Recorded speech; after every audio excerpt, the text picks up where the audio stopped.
Miss Marple Mystery, a fan fiction in the tradition of Agatha Christie, Haversham-on-Moor, England, October, 1952. Chapter 1. Arrivals in Fog. The train from London was 40 minutes late. It had not been delayed by anything so dramatic as a derailment or a flooding of the tracks. It had simply crept, as English trains sometimes do in October, through thickening curtains of moorland fog, pausing at nameless signal boxes and anonymous stretches of heathered hillside, as though uncertain whether to continue at all. By the time it wheezed into Haversham Station, a two-platform affair with a leaking roof, and a station-master who appeared to have been appointed sometime in the reign of Queen Victoria, the October darkness had settled completely over the moors. Miss Jane Marple descended the carriage steps with the careful deliberation of a woman who had learned over many decades that haste produced nothing but twisted ankles and lost luggage. She was dressed, as always, in soft lavender wool, a sensible hat with a small feather, and gloves the color of new cream. She carried a carpet-bag of considerable size and a knitting bag which accompanied her everywhere, as faithfully as a shadow. She was 73 years old, and she looked exactly like what she was, a gentle, inquisitive, a rather old-fashioned English spinster who had spent her entire life in a small village, and found, in that small village, every variety of human nature that the wider world could possibly produce. The station-master, a Mr. Hobbs, peered at her with the expression of a man who regularly saw persons arrive at Haversham and thought them peculiar for doing so. "Miss Marple, is it?" he said, consulting a slip of paper. "There's a car from Greymoor House waiting. The driver's Perkins. He's outside." Perkins proved to be a small, weathered man of approximately 60, with the permanently startled expression of someone who had, at some point in his past, witnessed something he could not explain, and had never quite recovered. He took Miss Marple's bags without comment, loaded them into a large black Daimler that smelled of leather and old pipe tobacco, and drove her out into the fog. "Is it often like this?" Miss Marple inquired pleasantly, peering through the windscreen at the advancing wall of gray. "October always brings it," Perkins said. "The fog comes off the moors. Sometimes it stays a week, sometimes longer." He paused. "Greymoor House has had fog around it as long as I can remember." Miss Marple found this an interesting observation and stored it carefully away. Her niece Ruth had written 3 weeks ago, and the letter arriving on a Tuesday morning with a faint tremor in the handwriting that Miss Marple had immediately noticed. Ruth had always been a composed, capable woman. She had run 3 charity committees simultaneously without visible strain, and a tremor in her handwriting was as remarkable as a crack in a cathedral wall. She had written that she and her husband, Colonel Ashby, were hosting a small gathering at Greymoor House for a fortnight, and would Aunt Jane come and stay? The country air would do her good. There was plenty of room. It would be delightful. Miss Marple had accepted at once, not because she particularly desired the country air. She had plenty of that in St. Mary Mead, but because of that tremor. Greymoor House emerged from the fog like a ship emerging from sea mist. Large, gray, Jacobean, with tall chimneys and mullioned windows in which lamplight burned amber against the darkness. It was the kind of house that had stood for 300 years, and intended to stand for 300 more, regardless of who lived in it and what they got up to. The stones of it felt old and watchful. Even the ivy that crept across its western face seemed to be listening. Ruth Ashby met her at the door. She was 44, slender, with her mother's fair coloring and an expression that was trying very hard to be easy and natural, and not quite managing it. She kissed Miss Marple on the cheek and took her hands and said how wonderful it was that she had come, all of it true and all of it covering something else. "The others are in the drawing-room," Ruth said. "Colonel Ashby is so pleased you're here. Shall I take you straight in, or would you like to rest first?" "Straight in, I think," said Miss Marple. "I am not in the least tired." The drawing-room of Greymoor House was large, oak-paneled, and lit by 2 fires and a collection of standing lamps that cast warm pools of light amid considerable shadow. It smelled of beeswax and chrysanthemums and the faint ghost of cigars. 5 people looked up as Miss Marple entered, and she looked back at all 5 of them with the pleasant, attentive expression that she had worn for 73 years, and which many people, over those years, had made the mistake of taking for simple-minded affability. A Colonel Edmund Ashby rose from his armchair, a large, florid man in his late 60s with a military mustache, a complexion produced by years of Indian sun, and the eyes of a man who knew more than he said. He greeted Miss Marple with genuine warmth and the unconscious authority of a man who had commanded things all his life and still expected to. Beside the fireplace stood Victor Ashby, the Colonel's nephew, whom Miss Marple placed at once at 32 or 33, handsome in a dissipated way, with clever eyes set a fraction too close together, and an air of permanent, barely suppressed impatience. He shook Miss Marple's hand with a smile that arrived before his eyes did. Dr. Gerald Fenwick occupied the corner chair. He was perhaps 55, slight and neat, with silver-gray hair and the quiet, a composed manner of a man who had spent decades at sick-beds and learned to keep his face uninformative. He stood to greet her with old-fashioned courtesy, and sat again immediately, as though anxious not to draw attention to himself. Lady Iris Pembroke sat in the window alcove, as far from the center of the room as the room permitted. She was beautiful, perhaps 50, with dark hair shot through with silver, and the kind of face that had once stopped conversations, and now merely turned heads. She wore black, which might have been mourning, or might have been fashion, and held a glass of sherry she had not been drinking. Her eyes, when they met Miss Marple's, held something opaque and difficult to read. Philip Crane stood near the drinks cabinet with the self-conscious ease of a young professional, trying to appear at home in surroundings considerably grander than his own. He was perhaps 28, in a good but not expensive suit, with an earnest, a watchful face and ink-stained fingers that he had attempted, not entirely successfully, to scrub clean. Miss Marple accepted a glass of warm milk, settled into the chair that was offered, and began very quietly to observe. The conversation over dinner that evening was entirely ordinary. The weather was discussed at length. The state of the roads was lamented. Victor Ashby made 3 remarks that were amusing, and 1 that was not. Dr. Fenwick spoke little, but ate sparingly, and watched the Colonel with the peripheral attention of a man monitoring something.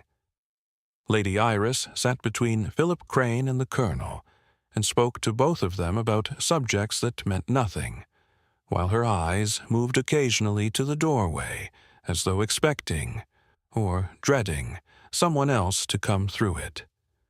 Miss Marple, eating her roasted pheasant and saying very little, thought, "Something here is coiled very tight." Yes, she thought, "At least 2 people at this table are frightened, and at least one of them is trying not to show it." She thought, "That is Ruth's good silver, and those are Ruth's good flowers, and Ruth's smile has not reached her eyes once all evening." After dinner, when the men had their port and the ladies withdrew, Ruth poured the coffee and said with careful casualness, "I'm so glad you came, Aunt Jane. I feel much easier with you here." "Do you, dear?" said Miss Marple. "I'm very glad. Tell me about your other guests." But Ruth only smiled and said there was nothing particular to tell, and Miss Marple noted that too, and filed it alongside everything else. That night, in her bedroom on the first floor, with the fog pressing softly against the glass, and the moorland utterly silent beyond it, Miss Marple sat in the armchair by the window and did not sleep for a very long time. She knitted 6 inches of pale blue wool, which she was making into a cardigan for her great-nephew. She thought about Victor Ashby's eyes, and Dr. Fenwick's watchful stillness, and the way Lady Iris held her sherry glass like a prop she had forgotten how to use. She thought about the Colonel's laugh, which was too loud and too frequent for a man at ease. She thought, something is going to happen in this house. Outside, the fog moved softly over the moors, and Greymoor House stood in the middle of it, holding its breath. Chapter 2. The Weight of Old Sins. Morning brought no relief from the fog. It lay upon the moors in great slow billows, swallowing the distant hills and the dry stone walls and the few leafless trees that mark the edge of the Ashby land. From the dining-room windows, Greymoor House might have been the only object in existence, an island of stone and lamp warmth in a featureless gray sea. Miss Marple came down to breakfast at 7:30, which was earlier than any of the other guests, and only slightly later than the Colonel, who had the habits of a man accustomed to military mornings. She found him alone in the dining-room with the Times, a plate of kidneys, and an expression of preoccupied distance that he assembled into welcome with the practiced speed of a man who had done it many times. "Miss Marple, you're an early bird. Do sit down. Mrs. Trent will bring you whatever you like." "Toast and tea will do admirably," said Miss Marple, settling herself.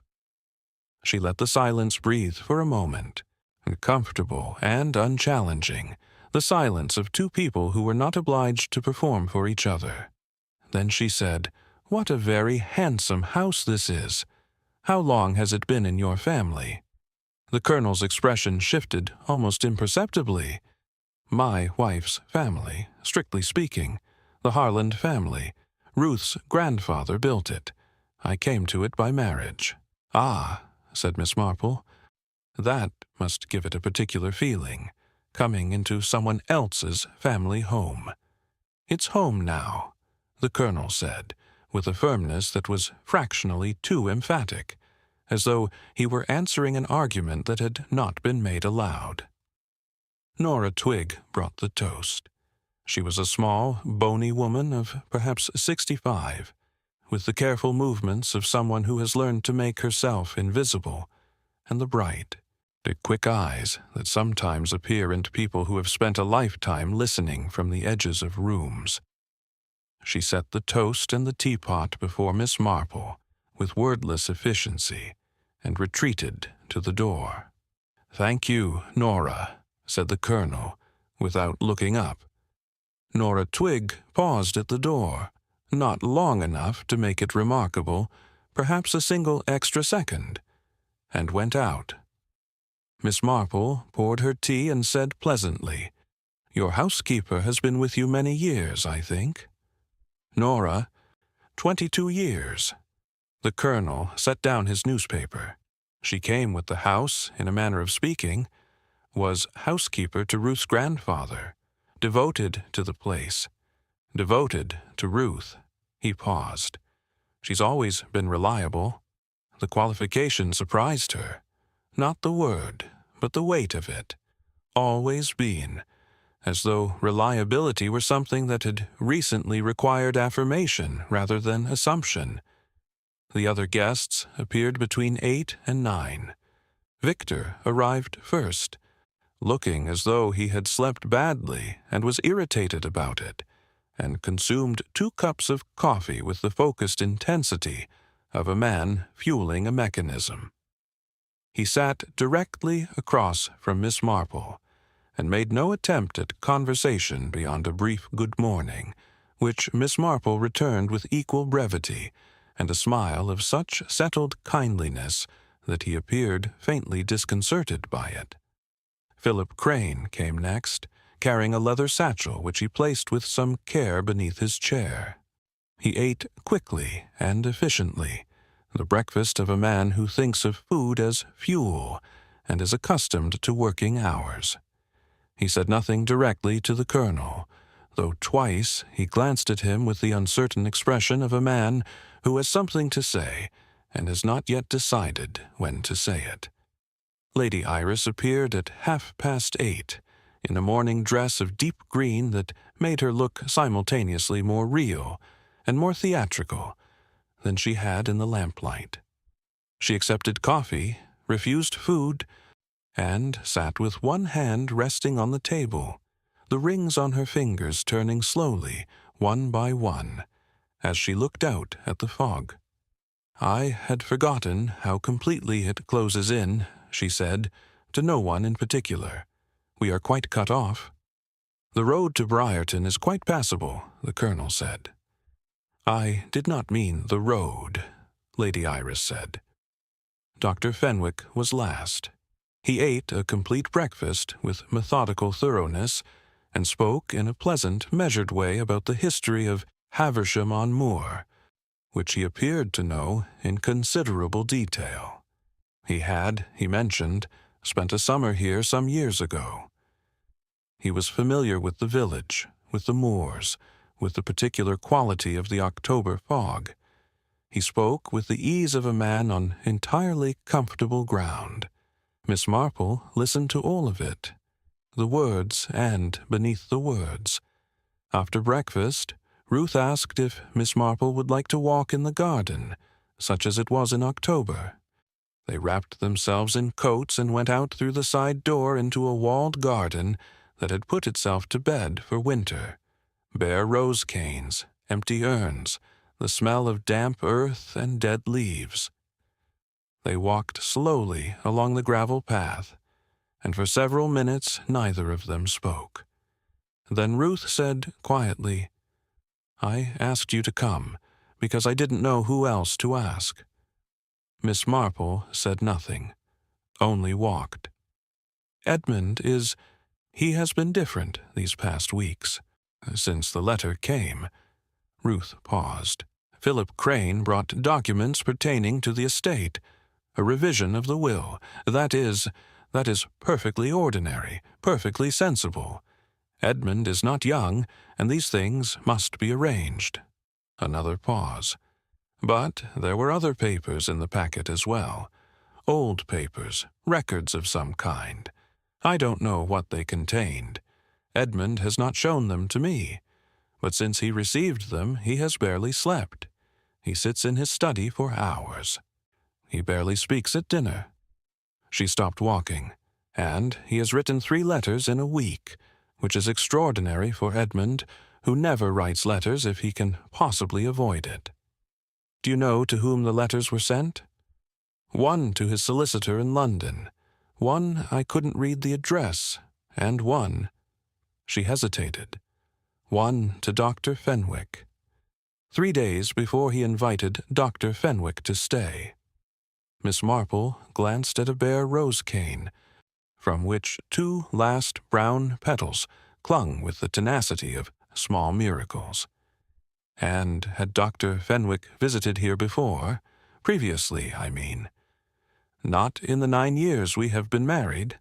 Edmund knew him from before, from his years in India, I think, or possibly earlier. I cannot quite place it." Ruth turned to face her aunt directly. "Something is wrong, Aunt Jane. I don't know what it is, but something is very wrong." "Yes, dear," Miss Marple said. "I believe you are right." They went back inside, and the fog closed behind them like a curtain. That afternoon, while the house arranged itself into its post-luncheon quietude, the Colonel in his study, Victor gone out somewhere with his car keys and an unexplained purpose, Dr. Fenwick reading in the library. Miss Marple asked Nora Twigg to bring her afternoon tea in the small sitting room off the hall. Nora brought the tea at 4 o'clock, precisely and without a wasted movement. Miss Marple, who had been knitting with an air of complete pastoral contentment, looked up and said, "This is such a comfortable house. You must know every inch of it after so many years." Nora set down the tray. "I do, ma'am. Colonel Ashby seems a fine man." A pause, small but present. "He is, ma'am. And well in his health? I ask only because Ruth was saying he has seemed rather tired lately." Nora's hands, which had been arranging the cups, went very still for just a moment. "The Colonel works hard," she said. "He always has." She was a person, Miss Marple decided, who chose her words as a careful woman chooses china, handling each one briefly before setting it down. She was not evasive. She was simply precise in what she chose to reveal, which was, in its own way, a kind of evasion.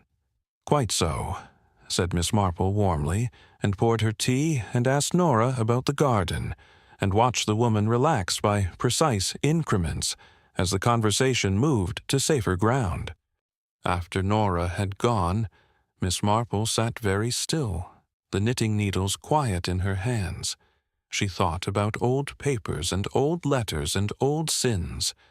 She thought about the way Dr. Fenwick had said he was familiar with the moorland fog, and the way he had said it, with the ease of a man who was comfortable, who was in control, who had calculated his position and found it sound. She thought about a gardener in St. Mary Mead 20 years ago, who had been calm and pleasant and entirely reliable right up until the morning. He was not. Outside, the fog deepened as the early darkness came on, and somewhere on the moors a curlew called once, twice, and was silent. Chapter 3. A Will Revised. Philip Crane knocked on the study door at 3:30 on the second afternoon, as arranged.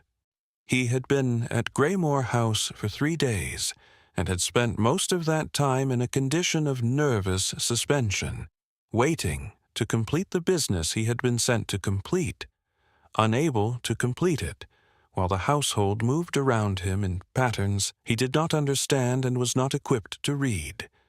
He was a junior solicitor from the firm of Aldgate, Marsh and Crane in Gray's Inn Road, and he had been sent to Haversham-on-Moor because the Colonel had insisted the papers be delivered in person, and his senior partner, Mr. Aldgate, had a bad knee and disliked the country.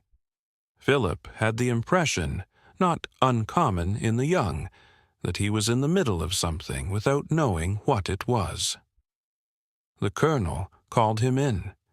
The study was a room that belonged absolutely to its occupant.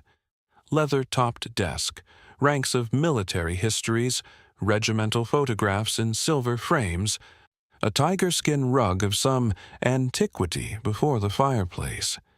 It smelled of old books and tobacco, and the peculiar dry smell of important papers kept too long in drawers. The Colonel was standing at the window when Philip entered, looking out at the fog with his hands clasped behind his back. He turned when Philip came in and said briskly, "Sit down, boy. I want to go through the new provisions." Philip sat.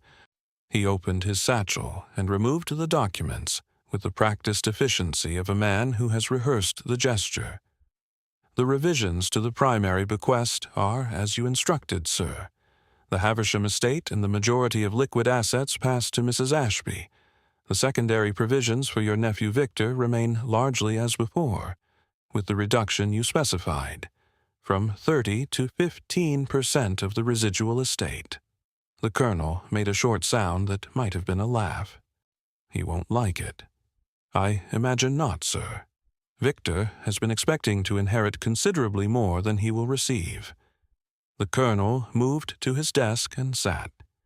That was always an expectation I allowed to persist rather longer than I should have. A weakness on my part. I dislike scenes. He picked up a pen and turned it in his fingers. "The provision for Dr. Fenwick? Is that included, as I directed?" Philip hesitated for only a fraction of a second. "Yes, sir. A legacy of £5,000, conditional on the matter we discussed." "On his continued discretion," the colonel said. "Call it what it is, Crane. I am not so squeamish as all that." He set down the pen. £5,000 for 20 years of silence seems, on reflection, a very considerable undervaluation. But there it is. Philip said nothing.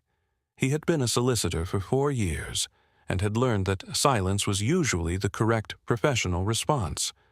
The codicil regarding the trust for the village school is also included. "Yes, sir. £1,500. Good. Ruth will approve of that." The colonel was quiet for a moment, looking at his own hands on the desk. They were large, strong-looking hands, a soldier's hands, and they were very still.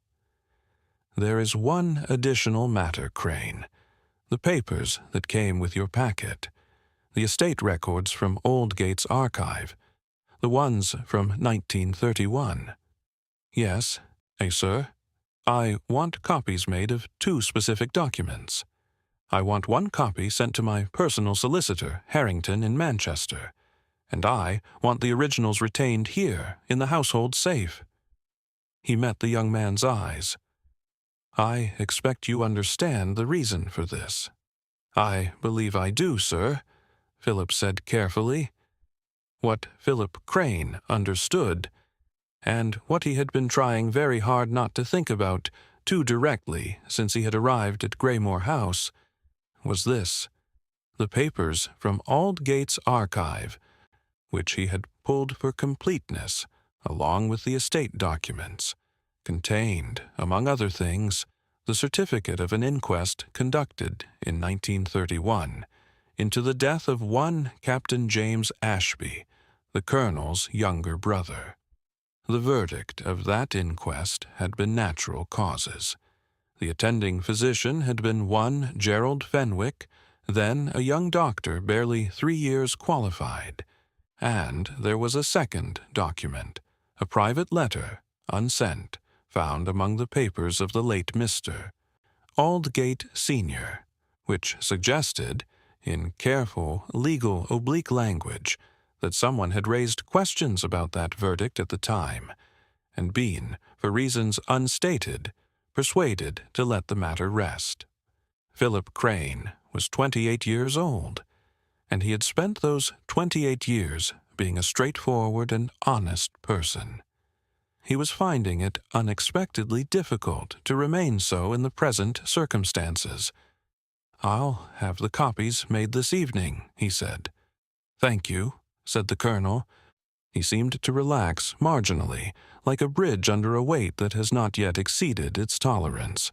"And, Crane, you will say nothing of this to the other guests?" "Of course not, sir." Philip left the study with the careful unhaste of a man who would very much like to walk very fast.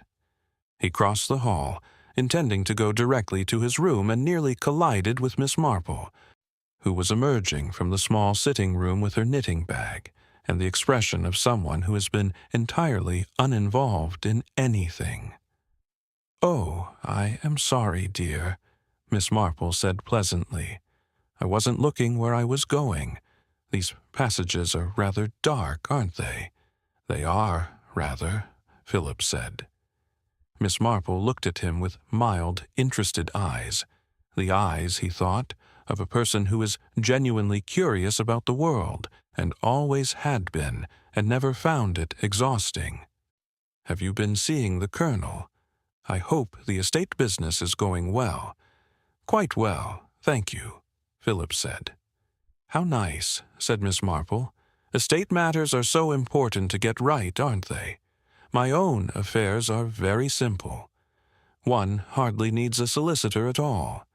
But for a house like this, with so much history, I imagine there are all sorts of complications." She smiled at him, warmly, vaguely, as though the smile were meant for no one in particular. "Do let me know if you need anything. My room is just at the top of the east stairs." She walked away down the hall, knitting bag swinging gently at her side. And Philip Crane stood for a moment looking after her, with the unaccountable feeling that something had just happened that he did not quite understand. At dinner that evening, the Colonel was, for the first time since Miss Marple's arrival, in something approaching high spirits. He told 2 long anecdotes about his time in Peshawar, laughed loudly at his own punchlines, and refilled his wine-glass 3 times. Victor watched him from across the table with the controlled patience of a man counting something. Dr. Fenwick said little, as was his custom, but Miss Marple noticed, and she was quite certain no one else did, that twice during the meal he glanced at the Colonel with an expression that was not quite watchfulness, and not quite calculation, and was, perhaps, some compound of both overlaid with something older and less easy to name. Lady Iris, between the fish and the meat, said suddenly and without preamble, "Edmund, I wonder if we might talk tomorrow, privately. There are things I should have said long ago." The table went briefly, infinitesimally quiet. Then the Colonel said, "Of course, Iris. Come to the study after breakfast." Nora Twigg, serving from the left, did not look up, but the bread she was offering remained suspended for a moment before it was set on the table. Miss Marple asked Victor about motor cars, a subject she knew to be reliable for producing quantity, if not quality, of conversation, and the dinner moved on. Chapter 4. What Lady Iris Carried. She had come because she could not stay away any longer. That was the truth of it, stripped of its various justifications, the excuse of passing through, the convenient fiction of a friend in Briarton, the carefully worded note she had sent to Edmund 3 weeks ago, inquiring whether the company would perhaps not be unwelcome. All of it was architecture erected around a simpler fact. Iris Pembroke had carried a secret for 20 years, and it had grown heavier with every year she carried it, and she was tired. She had met Edmund Ashby in the winter of 1932, 1 year after his brother James had died. Edmund had been, not shattered exactly, because Edmund was not a man who shattered, but diminished. He had loved his younger brother with the uncomplicated, fiercer love that older brothers sometimes have for the ones who came after them, the ones they were responsible for protecting and had failed to protect, even though there was nothing, apparently, to protect him from. James had been ill for 3 months.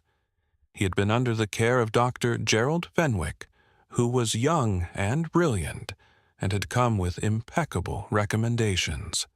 He had died on a November morning while Edmund was in London, and the death had been certified as cardiac failure, secondary to the rheumatic fever he had suffered the previous year. Iris had known Gerald Fenwick before Edmund had known him from a previous life, a London season, a series of dinners at which they had both been regular guests, had thought him charming, had, for a brief period of 3 or 4 months in 1930, thought him something more than charming. That was what she had never told Edmund. That was the weight, because what she knew, what she had known since the week after James Ashby's funeral, when Gerald had come to see her in London, and had sat across from her in her drawing-room with his careful, composed face, and had said, with the precision of a man reading from a document, I wonder if you might do me a kindness and not mention our previous acquaintance to Edmund. Was that there was something wrong about James's death, and that Gerald Fenwick had reason to want it unremarked upon, and that she, God help her, had given him what he asked. She had told herself, in the years that followed, that she had no proof of anything, only a feeling, only the strange pallor of Gerald's face when he said it, and the steadiness of his hands which were too studied to be natural, and the specific quality of his request, not the broad general please say nothing, but the targeted precise please do not mention our previous acquaintance, as though the acquaintance was the particular dangerous thing. She had stayed silent, and Edmund had eventually recovered and married Ruth, and Gerald Fenwick had gone to a practice in the Midlands, and then to a more prominent one in London, and 20 years had passed. And now she was here. She met the Colonel in his study at 10 o'clock the next morning. Edmund was standing at his desk, and he looked at her as she came in with the expression of a man who has been expecting something, and is not entirely glad it has arrived. "Sit down, Iris." She sat. She had rehearsed this many times. She had the words arranged in careful order. She said, "Edmund, I have to tell you something that I should have told you a very long time ago. I am going to tell you now because I believe it matters. I believe it may matter very much just now." She told him. She told him about Gerald Fenwick in London in 1930, the dinner parties, the 3 or 4 months of something that had felt significant and resolved into nothing. She told him about the visit after James's funeral, the careful, specific request, the steady hands. She told him what she had felt in the moment and what she had done with that feeling for 20 years. The Colonel listened without speaking. His face throughout was the face she remembered best, contained, military, giving nothing away. When she finished, there was a silence that lasted long enough to become a different kind of thing. Then he said, "I know." She stared at him. "You know? Not for 20 years, for 3 weeks." He placed one hand flat on the desk. "Papers came from my solicitor's archive, a letter, old, unsent, from Aldgate himself, who handled my father's estate and was present at the inquest. He had concerns at the time. He wrote them down and, being a cautious man, sealed them in the archive and never acted on them." A pause. The letter mentions, among other things, that the attending physician had a prior acquaintance with a Miss Iris Hargreave, as you were then, whose name was raised in certain social contexts that suggested impropriety, not yours, my dear. His. He had, it appears, other prior acquaintances as well, of a more professionally compromising character. A matter of credentials incorrectly obtained, a matter of a previous posting from which he had resigned under irregular circumstances. Iris sat very still. "Gerald Fenwick," the Colonel said, "is not, it would appear, entirely what he has always seemed." "What are you going to do?" "I have been deciding that for 3 weeks." He looked at his hand on the desk. "I wrote to him. I asked him to come. I wanted to, I suppose I wanted to see him, to look at him and know what I knew and see what he did with that. Edmund, that is extremely dangerous. I am aware of it." His voice was entirely level. "I am not a young man, Iris, and I have not many years left by any reasonable calculation. And if there is an account to be settled for James, then I should rather settle it while I am still here to do the settling. You should have gone to the police, with a 40-year-old unsent letter and a set of feelings. No." He looked at her then, directly. "I have papers, real ones, evidence, properly gathered, properly documented, sent to my solicitor in Manchester before Gerald arrived, with instructions for what is to be done with it in the event of—" He stopped. "Edmund. In the event of any unexpected occurrence," he said. Iris looked at him. The fog moved against the windows. From somewhere above them, in the house, came the faint sound of a door closing. "You know what you have done," she said quietly, "by bringing him here. You know what you have, potentially—" "I know," said the colonel. When she left the study, Iris walked directly to her bedroom and sat on the edge of her bed, and was still for a very long time. She was not crying. She had not cried about this in 20 years. She was thinking, with cold precision, about the night James Ashby had died, and about Gerald Fenwick's steady hands, and about the fact that she had once thought those hands represented safety. She did not hear Miss Marple in the corridor outside, who had been returning from the bathroom with a glass of water, and had paused, not intentionally, at the sound of a voice she recognized in evident distress. Miss Marple went on to her room, set down the water-glass, and sat in her chair by the window. She knitted 4 rows of pale blue wool with meticulous attention, and when she set the knitting down, she said, very quietly, to no one but herself and the fog, "So that is how it is." Chapter 5. Victor's Debt. Victor. Ashby drove the 18 miles to Briarton and back in the sort of rain that slants horizontally off the moors and makes a man question his fundamental choices. He arrived back at Greymoor House in the late afternoon of the second day, still wearing his motor coat and looking as though the drive had not improved his temperament in any particular. He had gone to Briarton to use the telephone in the post office there, which was the only reliable line within 20 miles in weather of this sort. He had made 2 calls. The first was to his bank in London, which had told him, in the polished, regretful tones of a well-trained clerk, that his overdraft was at its limit, and that the directors would require a meeting at his earliest convenience.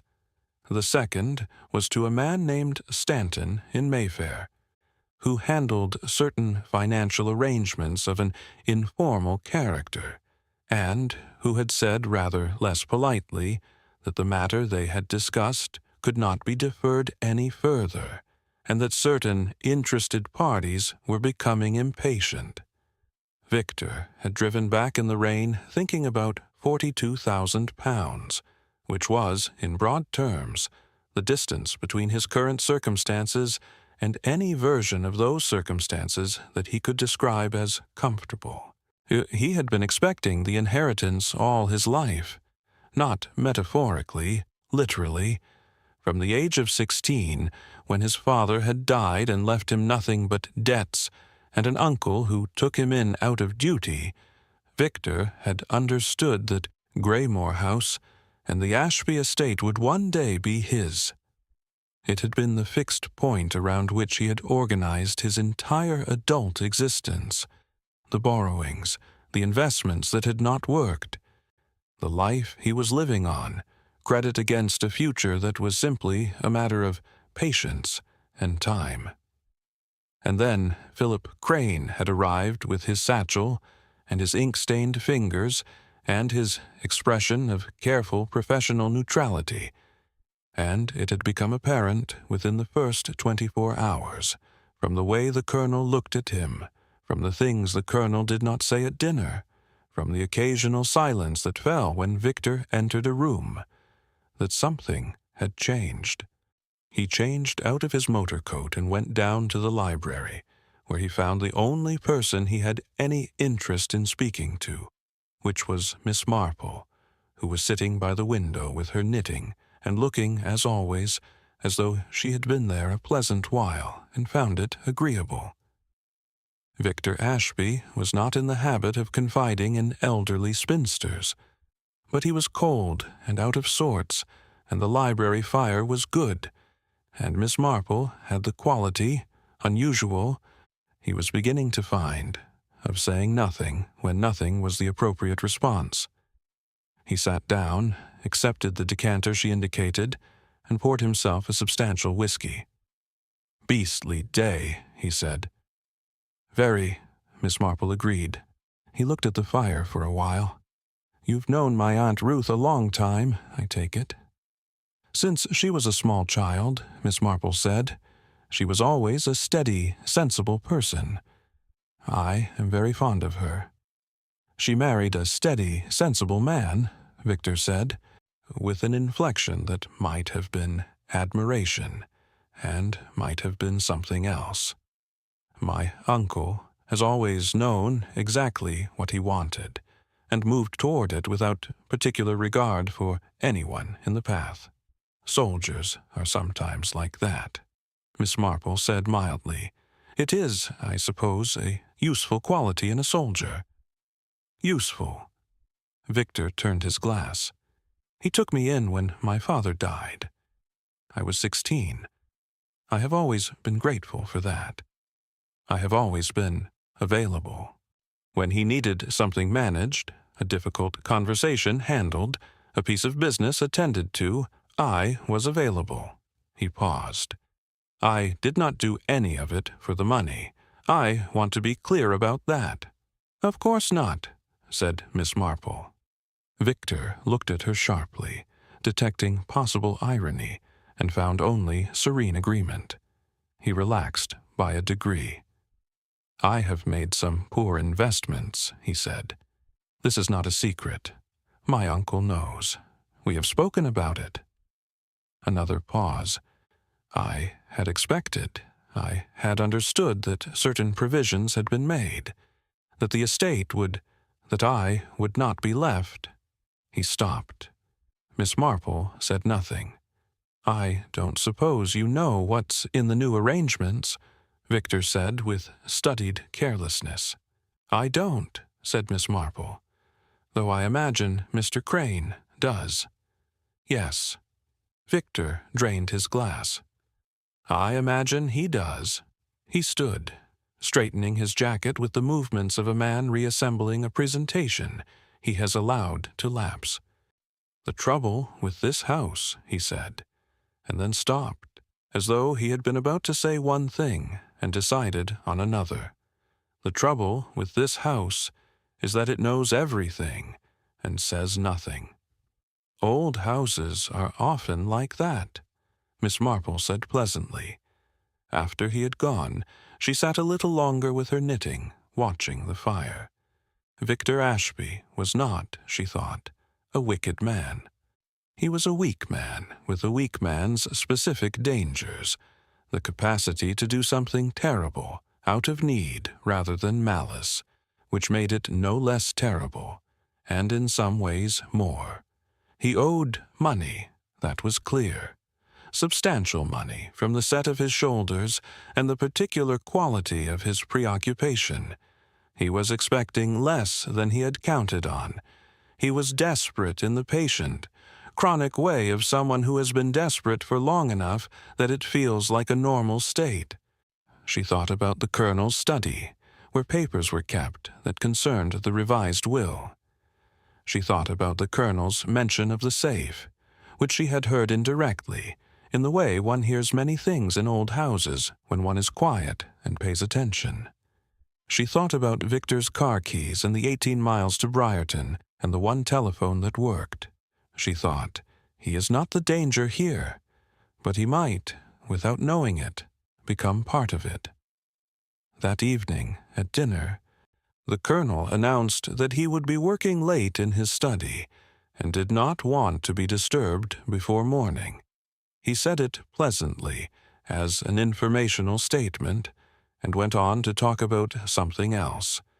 But Miss Marple noticed that Dr. Fenwick, who had been in the middle of cutting his meat when the Colonel spoke, paused for a fraction of a second, with the knife held still. She noticed that Victor did not react at all, which was, for someone in his state of suspended tension, precisely one reaction too few. She noticed that Nora Twigg carrying a dish through the door from the kitchen passage, paused at the Colonel's words as though she had heard something she needed to absorb, and then came forward and served the dish with her usual steady hands. And she noticed that Philip Crane glanced briefly but directly at Lady Iris when the Colonel spoke, and that Lady Iris looked down at her plate.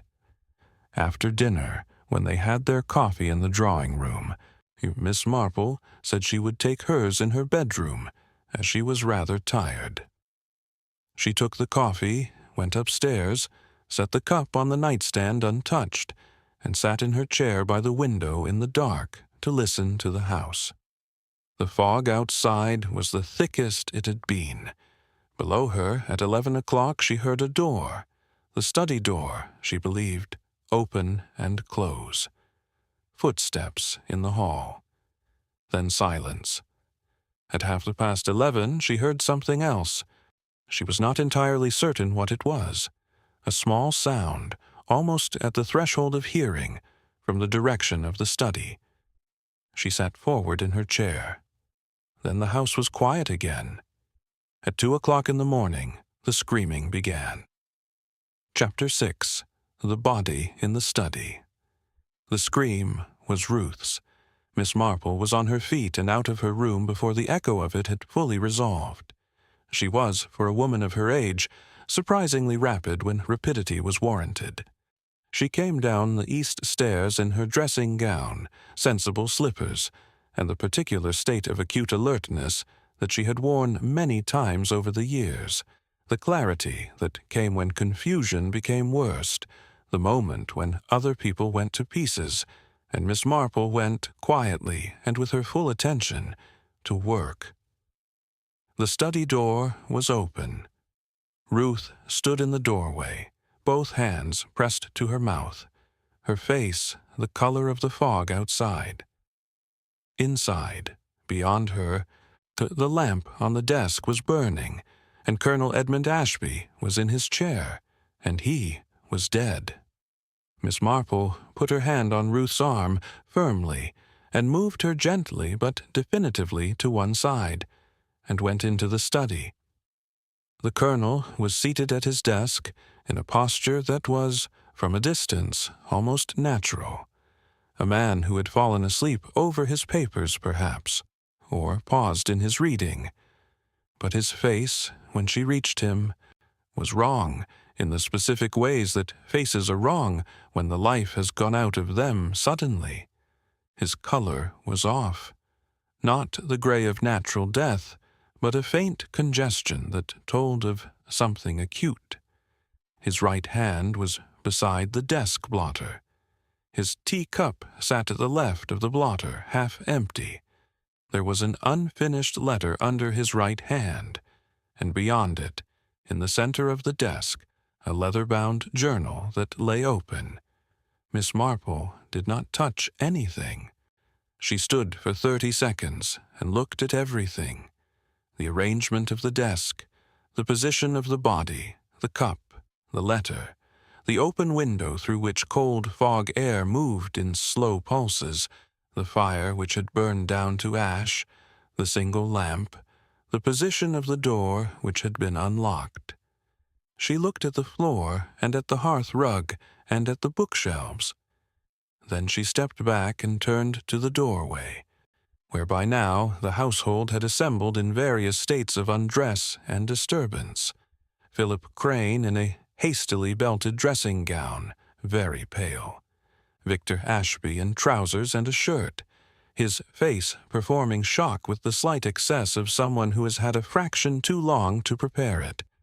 Lady Iris, already fully dressed, she had not, it appeared, been asleep, with her hands clasped before her and an expression of absolute control. Dr. Fenwick last, carrying his medical bag, his face composed and professional. "No one is to enter this room," Miss Marple said. "Ruth, dear, come away from the door. Mr. Crane, can you telephone for the police?" "The road," Philip said. "In this fog?" "Yes. Do try, nonetheless. Do try several times." She looked at Dr. Fenwick. "Doctor, I wonder if you would confirm what I believe we can all see." Dr. Fenwick moved past her with the purposeful ease of long professional habit. He was in the room for 2 minutes. When he came out, his face was still composed, but something behind the composition had tightened by a degree.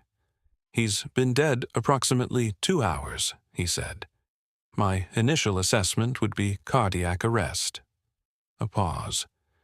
"Given his age and constitution, quite," said Miss Marple. "Thank you, Doctor." She said it in a tone so pleasantly conclusive that it closed the sentence before he could finish it. She saw him register this and file it, and she filed his filing in return. She sent Ruth to the kitchen with Nora Twigg, who had appeared in the doorway at some point, her face unreadable and her hands quite still. She sent Philip Crane to the telephone. She suggested to Victor and Lady Iris that they might be most comfortable in the drawing room where there was, she believed, still wood for the fire, and she watched them go and noted who preceded whom and what their hands did as they left. Then she turned back to the study. She spent 7 careful minutes. She looked at the teacup, the interior residue, the faint smell, the position in relation to the Colonel's right hand, the other cup on the tray, the pot, the second cup, unused. She looked at the letter under his hand, which she could partially read without touching it.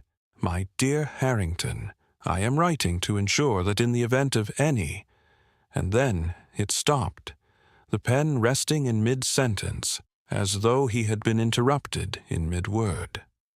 She looked at the journal, open at an entry dated 3 days prior.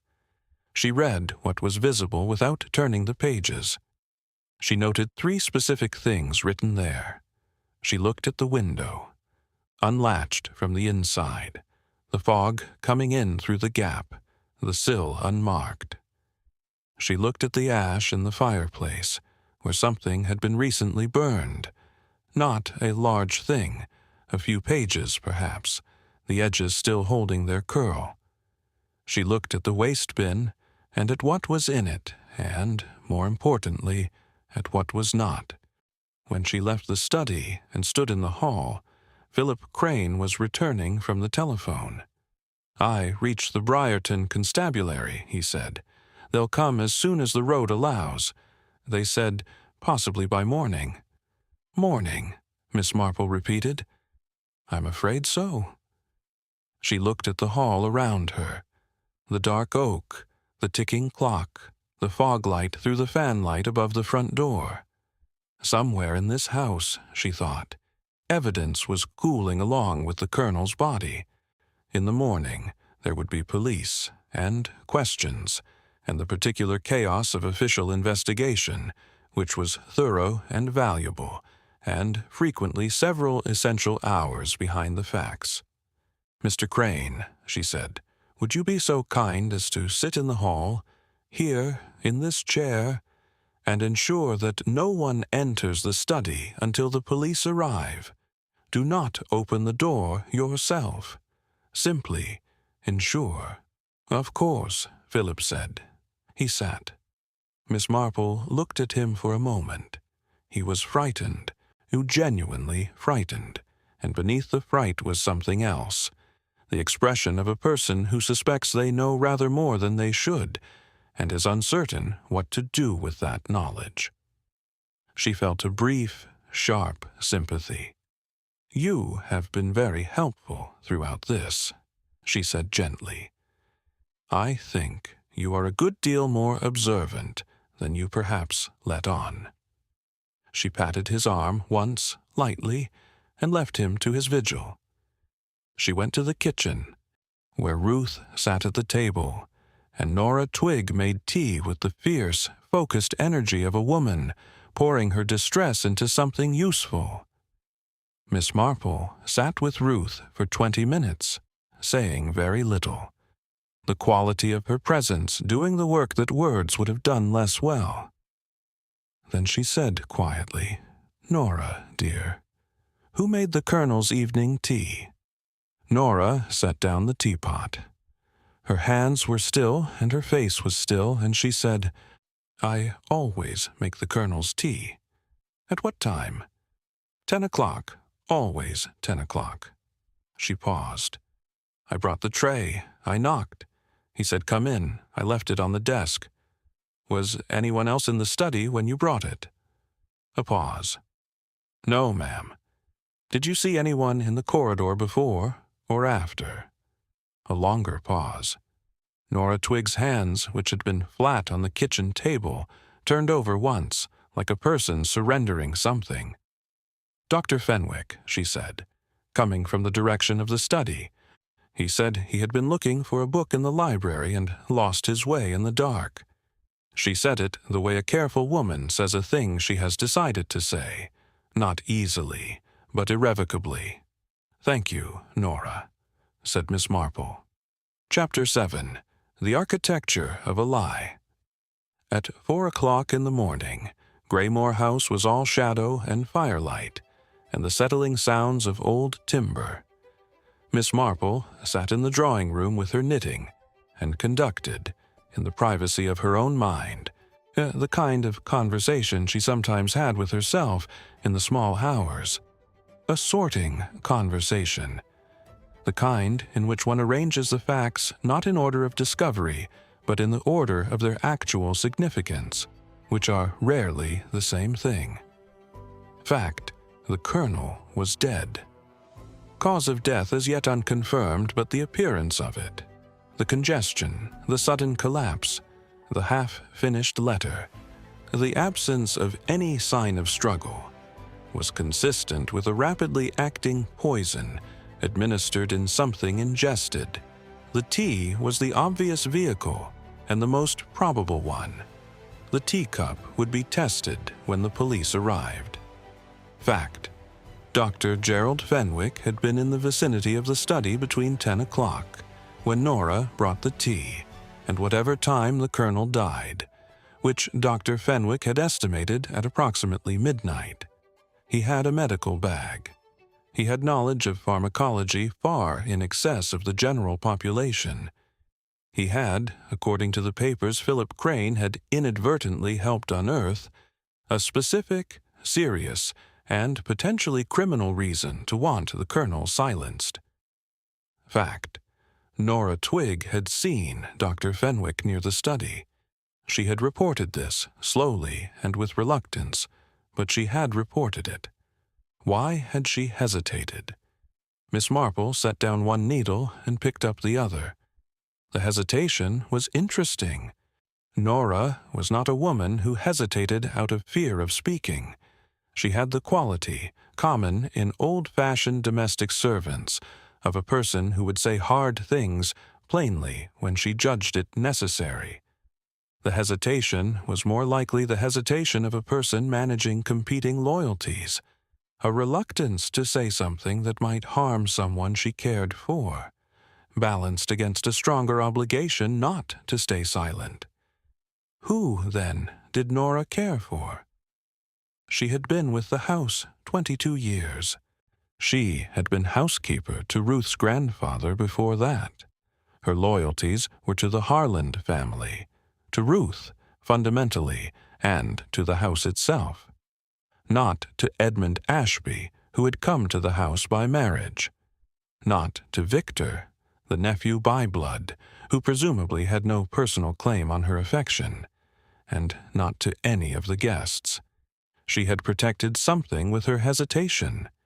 She had then, very deliberately, stopped protecting it. Miss Marple thought about that. Fact: Victor Ashby had debts of a serious character, and had expected substantially more from his uncle's estate than he was apparently going to receive. He had the motive. He had the desperation. He lacked, as far as she could determine, the means, which would require access to an appropriate substance and the knowledge of how to use it.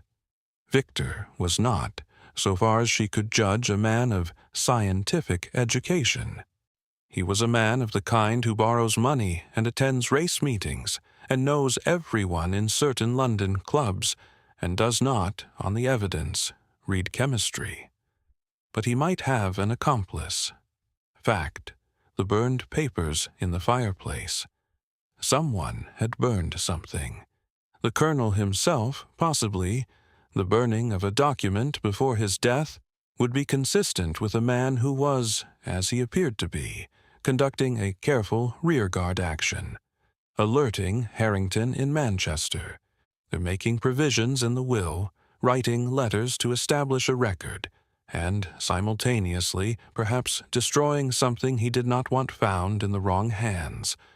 Or someone else had burned it after his death. Fact: the open window.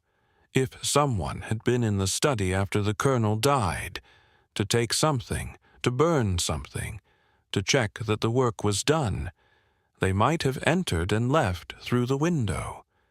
The study was on the ground floor. The window was not visible from the main drive. Miss Marple had looked at the sill very carefully. It was stone, and stone does not take impressions well in dry weather, but this was not dry weather. There had been a dampness on the sill consistent with fog, and at the left corner of the sill there had been, very faintly, a smear, the kind left by a hand gripping a surface. A small hand, smaller than the colonel's, smaller than Victor Ashby's, about the size of a woman's hand or a slight man's. Dr. Fenwick was a slight man. Miss Marple picked up the pale blue knitting and turned it, counting stitches. She was working through a complicated pattern, the kind that requires one to keep count of an underlying rhythm while attending simultaneously to the surface variation. It had always been, she thought, an excellent model for certain other kinds of work. At 5 o'clock, Victor Ashby appeared in the drawing-room doorway. He was dressed, apparently having not slept, and he carried a glass of whiskey that he appeared to have forgotten he was holding. "Good Lord," he said, stopping when he saw her. "Are you still up?" "I am," said Miss Marple. "Do come in. The fire is still going." He came and sat with the controlled movement of a person managing tiredness and distress, and perhaps a third thing he was also managing. For a while, he said nothing. Then, he was going to cut me, wasn't he? The will. Miss Marple said carefully, "I don't know the details of the colonel's arrangements." "No." Victor looked at the fire. "But you know something. You see things. I've been watching you watch everyone at dinner, and I think you see considerably more than you indicate." This was accurate, and Miss Marple saw no particular benefit in denying it. She said, "I pay attention. It is rather a habit of mine." "What do you see when you look at me?" She considered him honestly. A man under a great deal of financial pressure, who was expecting relief from a specific source, and is no longer certain that relief will come. A man who is not at heart unkind, but who has made choices that have created a situation he finds difficult to manage. Victor was quiet for a moment. "I didn't kill him," he said. "I want you to know that. Whatever else I am, and I am not, I think, a particularly admirable person, I did not kill Edmund." "I know," said Miss Marple. He looked at her. "You know?" "I have a reasonably clear idea of what happened last night," she said, "and it did not involve you." She met his eyes. "However, there is something you may be able to help me with. You took your car out yesterday afternoon, to Briarton. I went to use the telephone. Yes, and when you returned you came through the side gate, the one that gives onto the garden." Victor stilled. "How did you?" "I noticed your boots at dinner. The pattern of the mud on them was different from the main drive mud. The garden path uses a different aggregate." She set down the knitting. "When you came through the garden, did you notice anything?" anyone. Any light in the study window, any sound. A very long pause. Victor turned his glass in his hands. "There was a light," he said slowly, "in the study. And I thought I heard voices. 2 voices. I assumed Edmund was on the telephone." He looked up. "Oh, who was the second voice?" "That," said Miss Marple, "is precisely what I need to establish." Chapter 8. Nora's Confession. The morning came gray and silent, the fog not lifting but thinning slightly, so that the moors were visible as a suggestion rather than a fact. Shapes and shadows, where there had been only blankness. The police constable from Briarton arrived at 8:30. A young man named Talbot who was clearly in a situation larger than his experience. And he was followed an hour later by a Detective Inspector Marsh from the County Constabulary, who was efficient, thorough, and had the quality of a person determined not to be surprised by anything. Miss Marple stayed out of the way while Inspector Marsh conducted his initial business, examining the study, taking brief statements, arranging for the teacup and its contents to be sent to the laboratory in the town, consulting with the local doctor, who had been called along for a second opinion on the medical matters. She sat in the small sitting room and knitted and waited. At 11 o'clock, Inspector Marsh appeared in the sitting room doorway. He had been given a description of Miss Marple by Philip Crane, who had apparently said, with a degree of emphasis that the inspector had found striking, "If there is anyone in this house who knows what happened, it is Miss Marple. I would speak to her before the others." The inspector had found this unusual advice from a solicitor, and had decided to act on it. "Miss Marple," he said, "I wonder if I might have a word." "Of course," said Miss Marple. "Do sit down. I have been hoping you would come." Inspector Marsh was 43, experienced, with the patient, direct manner of a man who had learned to listen. He sat and said, "Mr. Crane tells me you have some thoughts on the matter." "I have some observations," Miss Marple said. "Whether they constitute thoughts in a useful sense, that may depend on one further conversation I need to have. May I ask, has Dr. Fenwick been interviewed yet? He's on my list for this morning. I wonder if you might allow me to speak to someone before you do. To Nora Twigg, the housekeeper. Alone, if that's possible, and before she hears that I've spoken to you." She looked at him steadily. "I know this is an unusual request. I believe she has information that she is ready to give, but requires a particular kind of conversation. Not an official one." "Not yet." Inspector Marsh looked at her for a long moment. "You have done this kind of thing before," he said. It was not a question. "Once or twice," Miss Marple said. He considered. Then, "I'll give you 20 minutes. After that, I'll need to proceed in the normal way. 20 minutes will be quite sufficient." Nora Twigg came to the sitting room at Miss Marple's request, brought by Constable Talbot with no explanation offered.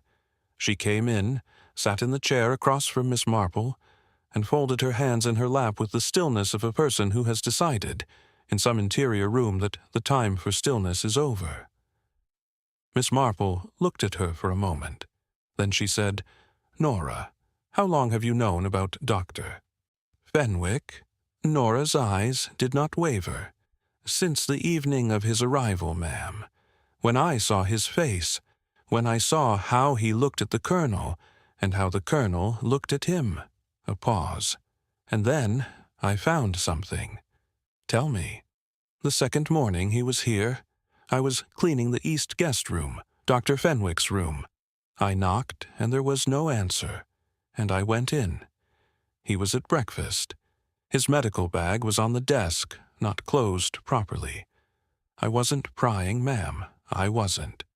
But the bag was open and the tray fell. I knocked it, and one of the bottles inside came out and rolled. She looked down at her hands. I picked it up. I'm not an educated woman, ma'am. I don't know medicines. But I know what a danger label looks like, and I know when a bottle has been opened that perhaps ought not to have been, because the seal was broken and there was a residue at the lip. What did you do? I put it back. I was frightened. I didn't know what to do. Her voice remained steady, which cost her something, Miss Marple could see. I made excuses to myself. I thought perhaps it was something legitimate, something medical. Perhaps I was wrong about the seal. But you weren't wrong. No, ma'am. And last night, Nora's hands tightened in her lap. I took the Colonel his tea at 10 o'clock, as always. He was alone. He said good night to me. I went down the corridor. She stopped. And Dr. Fenwick came out of the library. He said he'd been looking for a book. I told the police that this morning. She paused. What I didn't tell them, what I've been sitting with all night, ma'am, because I didn't know, I was afraid. Another pause, longer. After I went to the kitchen and put the kettle on for my own tea, I heard a sound from the corridor. A door. I thought the Colonel had come out of the study. I went to the kitchen passage door and looked through the gap. Miss Marple waited. It was Dr. Fenwick. He came out of the study. He had his medical bag. Nora's voice dropped. He was very quiet, very careful. He looked up and down the corridor. He didn't see me. He went back to his room. She raised her eyes. I know I should have. You were frightened, Miss Marple said, and you didn't know what you'd seen. You hoped it was nothing. Yes, ma'am. And this morning, when you decided to tell me, Nora was quiet for a moment. Because he's still here, she said. Because they're all still here and the police are here, and I kept thinking, if I say nothing, and he is what I think he is, then the Colonel died for nothing, and nothing is ever answered, and that's not right. Her voice had a quiet, absolute quality. The Colonel was a hard man in some ways. He wasn't always easy to work for, but he was fair, and he was straight, and he loved this house. He deserved better than that. Miss Marple stood. She placed her hand on Nora's for a moment. You have done the right thing, she said. Now, I need you to tell Inspector Marsh exactly what you've told me. All of it, in the same order. Can you do that? Yes, Nora said. Miss Marple went to the door, opened it, and found Inspector Marsh in the corridor, who had, she suspected, been there for some time. He met her eyes. She gave a small nod. Nora Twigg has a statement to make, she said. You'll want to take it carefully. She left them to it, and went to the window at the end of the corridor, where she could see out across the garden to the fog-dimmed moors. A blackbird was attempting a song from the bare rose canes, a small, determined, improbable sound against the gray silence. She thought, it is almost done. There's one more thing. She went to find Philip Crane. Chapter 9. The evidence in the safe. Philip Crane was in his room, sitting on the edge of the bed with his satchel beside him, and the look of a man who has been conducting a prolonged internal argument about a specific decision, and has finally arrived at a conclusion he does not entirely like, but can live with. He looked up when Miss Marple knocked and opened the door, and he said, I've been expecting someone to come. Have you? Miss Marple sat in the chair by the window. That is sensible of you. Philip looked at his satchel. I've been trying to work out what my professional obligations are. A solicitor's duty is to his client. My client is, was Colonel Ashby.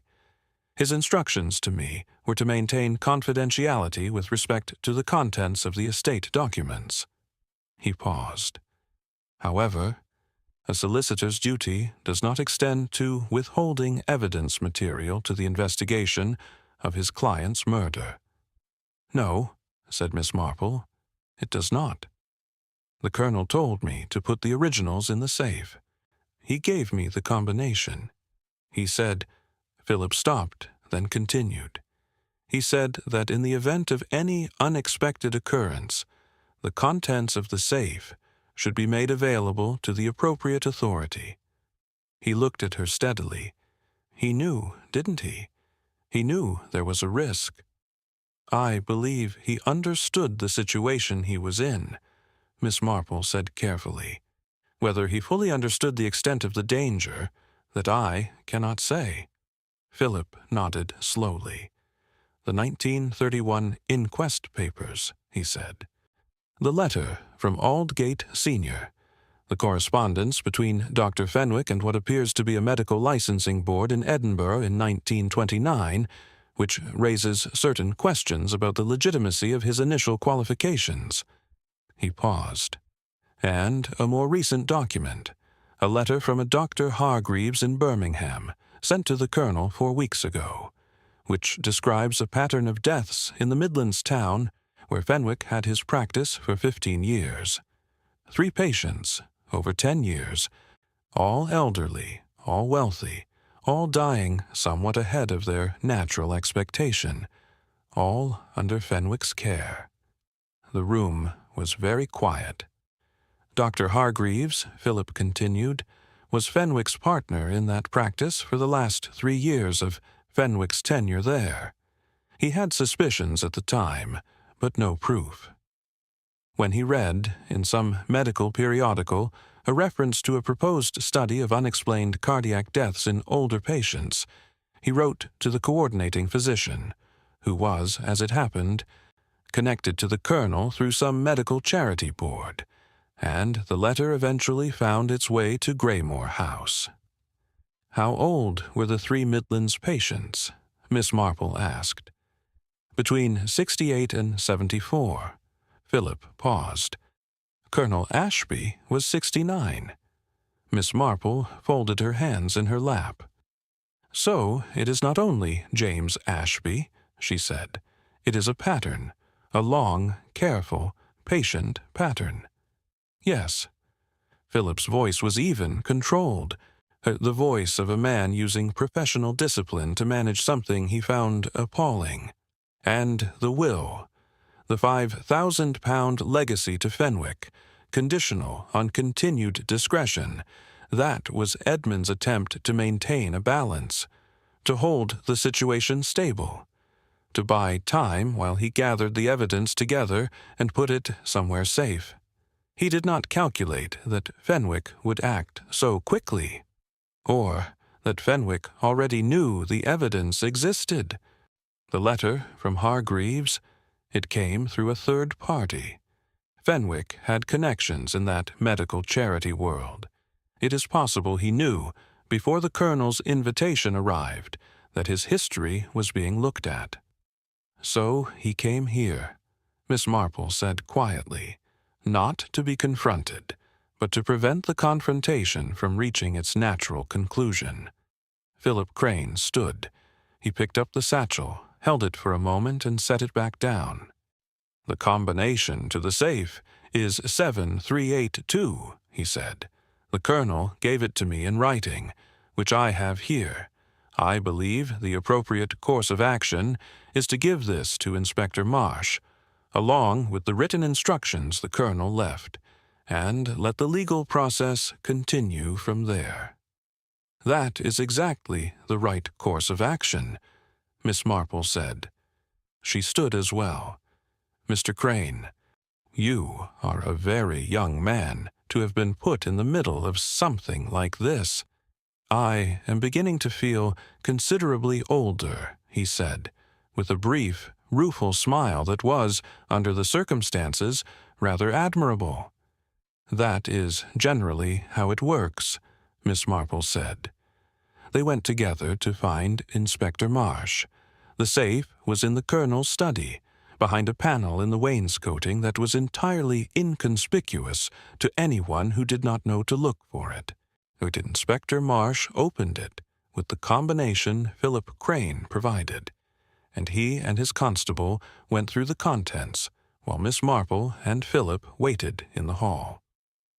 15 minutes later, the inspector came out. His expression had acquired a new quality, not urgency exactly, but a kind of heightened attention, the look of a man who has found rather more than he expected. "Dr. Fenwick," he said to the constable, "ask him to come to the study, please. And make certain he doesn't go anywhere else first." He turned to Miss Marple. "The teacup results won't be back until this afternoon, but given what's here—" He paused. "I think we have enough to proceed." "Yes," Miss Marple said. "I think you do." She went to the window while the constable went to find Dr. Fenwick. The fog outside had thinned still further, and for the first time in 3 days she could see the moors, brown and vast and ancient, the kind of landscape that had been old when the first men walked across it, and would be old long after the last ones had gone. A curlew was calling somewhere, its sound carrying through the clear, cold air with the pure, unsentimental beauty of a thing that requires no audience.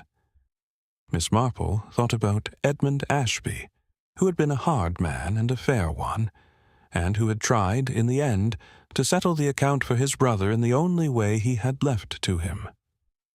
She thought about James Ashby, who had died in November 1931, under the care of a man who was not what he appeared.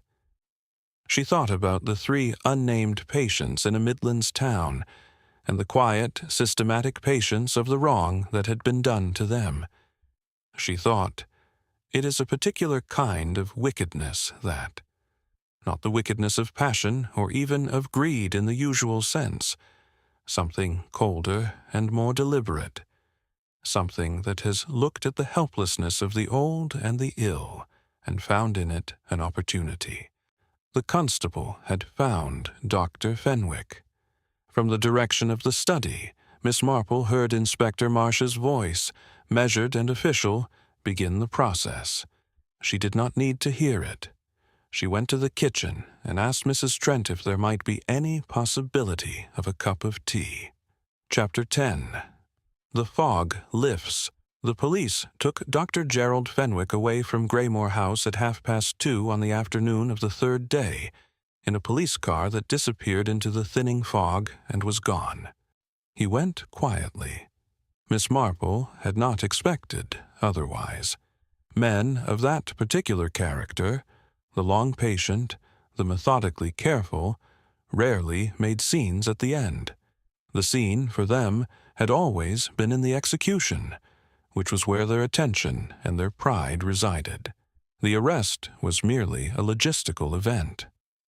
He got into the car with the contained composure of a man attending a medical conference, and the car drove away, and the house let out, all at once, a long breath it had been holding for days. The laboratory report confirming the presence of a concentrated cardiac glycoside in the residue of the colonel's teacup arrived that afternoon by telephone. The road had fully cleared by noon, the fog retreating at last before a north wind that came off the high moors in cold, clean gusts. The result confirmed what Miss Marple had already known, and what Inspector Marsh had by then established in outline, a substance readily available to a physician of Fenwick's access, administered in sufficient concentration to produce fatal arrhythmia in a man of the colonel's age and constitution, with the particular advantage of being largely indistinguishable, in initial examination, from natural cardiac failure. It had worked in the Midlands 3 times. It had not worked here because of Nora Twiggs' sharp eyes, and Philip Crane's inadvertent archival discovery, and the particular quality of attention that Miss Jane Marple brought to any gathering of human beings in whom she detected the slight tremor of something wrong. They gathered for the last time in the drawing-room that evening. Ruth, Victor, Philip Crane, Lady Iris, and Miss Marple, in the way that groups of people sometimes gather at the conclusion of terrible events, not because gathering is comfortable, but because solitude, in the aftermath, is worse. Nora brought tea and was persuaded, unusually, to take a cup herself and sit near the kitchen door. Ruth sat by the fire. She had wept, properly, in the afternoon, with Miss Marple beside her, and had emerged from it with the particular steadiness of a person who has found the bottom of something and discovered they can stand on it. She held her cup with both hands and said little, but her face had lost the frozen quality it had worn for 3 days. Victor sat apart, looking at the fire. He had spoken to Inspector Marsh that afternoon, and had been, in Miss Marple's understanding, entirely and voluntarily honest about his debts, his expectations, and the call he had made from Briarton, information that would need to be confirmed, but which implicated no one except Victor himself in the ordinary human business of financial worry. He looked diminished in a way that was not, she thought, entirely bad for him.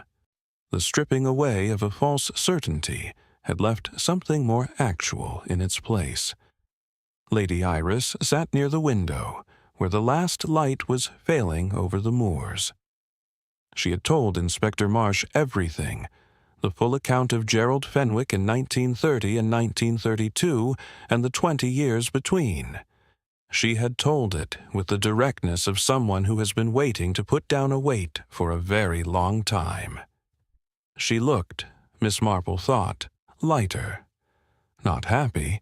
The situation was far too grave for happiness. And she carried, and would always carry, the knowledge of what her silence had cost. But lighter. Philip Crane sat near the door with his satchel, which was empty now of its most significant contents.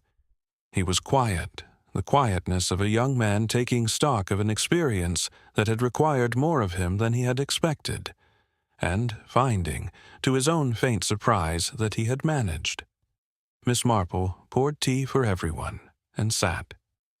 After a while, Ruth said, "I want to understand something.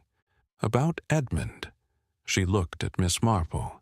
He knew when he invited Fenwick here. He knew there was a risk. "Yes," Miss Marple said.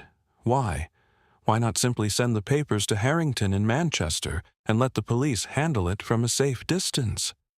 Miss Marple set down her cup. She thought carefully before answering, because the answer was important and ought to be correct. "Your husband was a soldier," she said at last. He had spent his life in situations where one looked at the enemy and made a decision.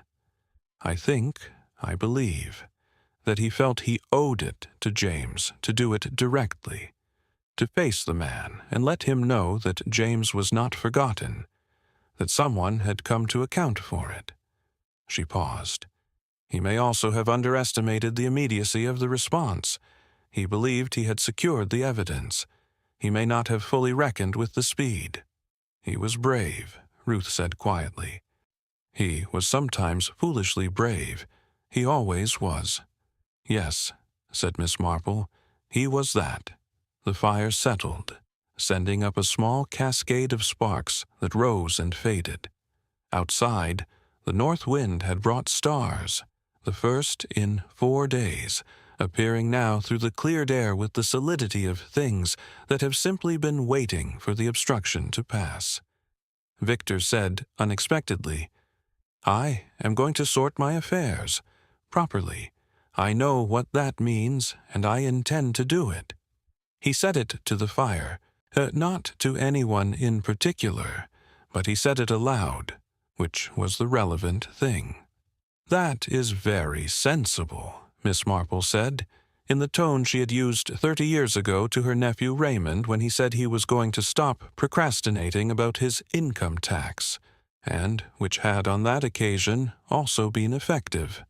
Nora Twigg, from near the kitchen door, said nothing, but she looked at Ruth with an expression that was, in its quiet way, entirely comprehensive. The look of someone saying, "I am here. I have always been here. That does not change." Lady Iris said, "I am going back to London tomorrow. I shall speak to the police again, however many times they need. I shall say everything I should have said 20 years ago, and say it properly." She looked at her hands. "It is somewhat late, but I believe it is still worth the saying." "It is always worth the saying," Miss Marple told her. "Truth has a rather remarkable persistence. It has a way of being useful even when it arrives later than it ought." The evening settled around them, the fire burning, the stars visible now through the window where fog had been, the house breathing at its normal rate again, the particular inhabited quiet of old stone and old timber, and the lives conducted within them.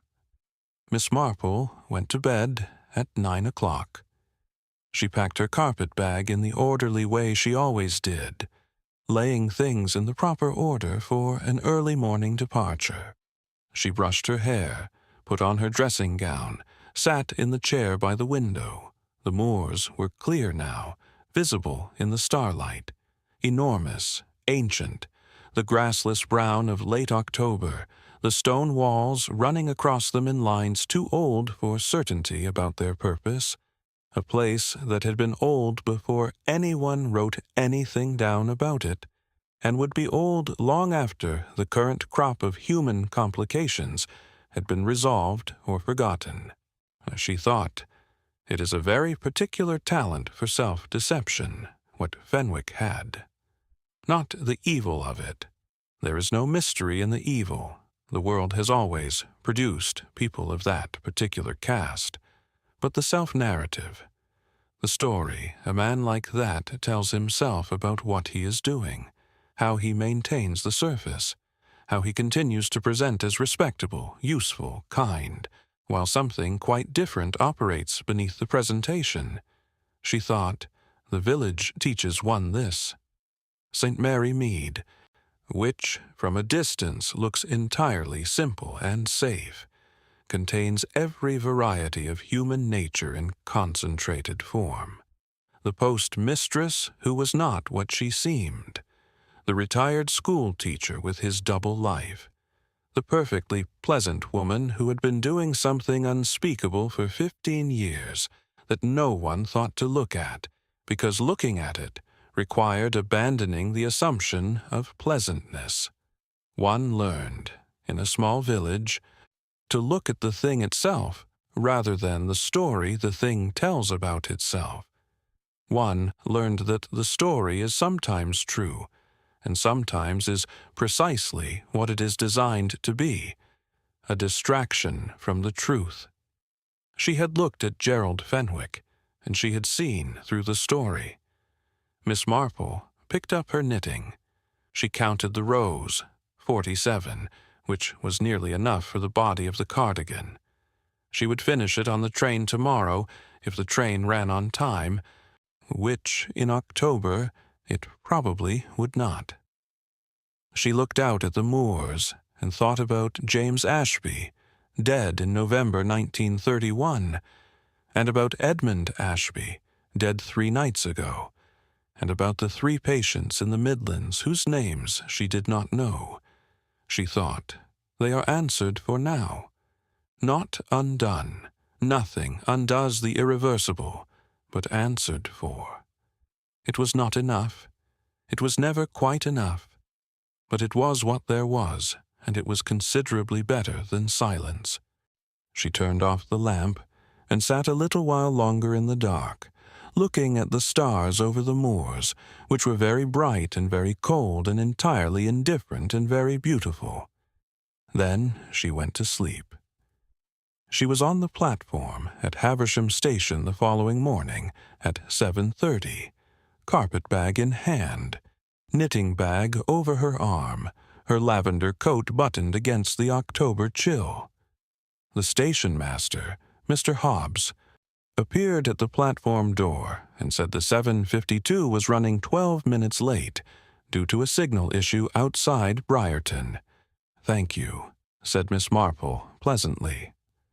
She sat on the platform bench in the cold, clear morning air, with the moors stretching brown and empty all the way to the horizon under a pale sky, and she took out her knitting and found her place, and the needles began their quiet, steady work. The fog was entirely gone. End. The fog never lies. It only hides what was always there, and waits for the wind that will, in its own time, clear everything away. Miss Jane Marple.